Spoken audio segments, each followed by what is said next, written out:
welcome to the Memorial Day edition of 2 Minute Drill.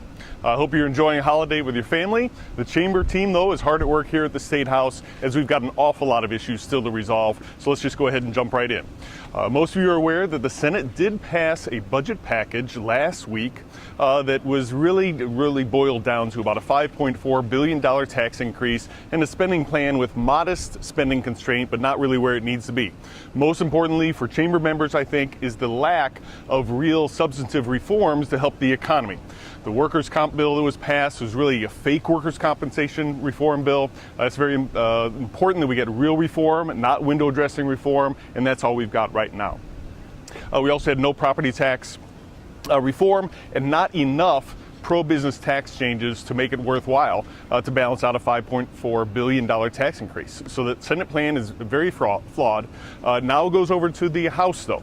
The House really has two options. The first is to go ahead and do a modified version of the Senate package, kind of using that infrastructure to come up with their own package. We're already hearing a lot of reports about ideas they've got that will go ahead and change it.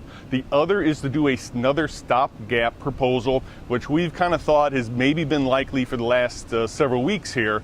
Not any kind of real resolution at all, but fund education, get some other dollars flowing, and that may be where we end up here. Just 3 days left. We adjourn on the 31st of a regular session, but the full fiscal year doesn't end until the end of June, so there's still a window there. A few other issues that we're looking at that are very important here at the end of session. Minimum wage. The House may very well pass a $15 minimum wage, a real job crusher, next couple days. Right to know legislation we've been talking about. 20% gross receipts tax on financial fees. That's a killer as well. We have a slight hope that transportation could be addressed here in the last few days or maybe into June.